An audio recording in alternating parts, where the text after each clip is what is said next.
Jika tidak pernah ditipu, tidak akan ada Muhammad Ridwan yang sekarang kalian kenal. Kenapa? Dulu tahun 2018, semenjak umur 18 tahun saya sudah mencoba menjual banyak hal. Kurang lebihnya saya menjadi sales di umur 17 tahun lah ya. Waktu itu pada trennya baju-baju distro saya coba jualan ikut-ikutan, coba-coba. Waktu itu dengan uang saku yang cuma 4.000, 5.000, saya bisa mengubahnya menjadi omset hampir sekitar nilainya 2 sampai 4 jutaan lah.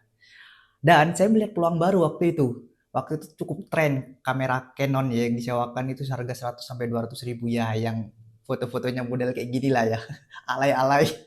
Nah, saya kepikiran untuk pivot memindahkan modal sebesar 4 juta.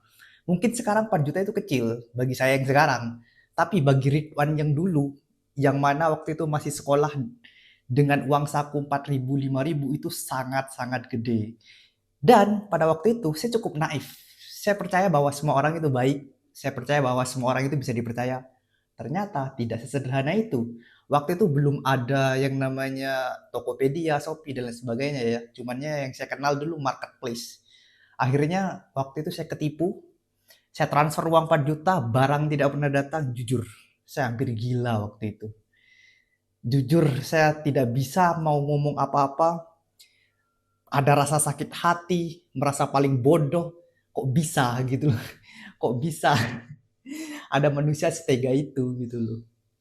Tapi lama-lama saya sadar, jika tidak mengalami masalah ini, jika tidak pernah ditipu di umur semuda ini, mungkin saya tidak akan pernah belajar bagaimana cara nyeleksi orang, bagaimana cara membaca karakter seseorang, bagaimana cara membaca ego seseorang, tujuan, keinginan, kemauan, dan lain sebagainya. Mungkin saya tidak akan pernah belajar.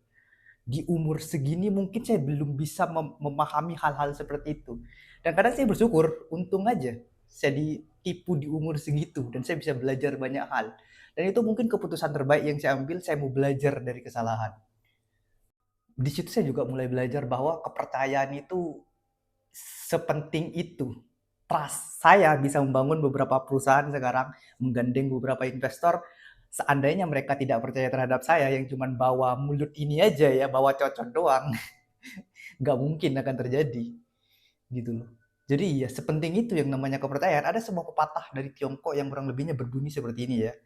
Renwu Sin Puli, yang artinya tanpa kepercayaan ya manusia tidak bisa berdiri tegak ya. Ya kalau kalian kehilangan uang itu oke lah, masih bisa dicari. Tapi kalau yang kehilangan adalah trust atau kepercayaan seseorang terhadap kalian, udah nggak bisa kemana-mana lagi kalian.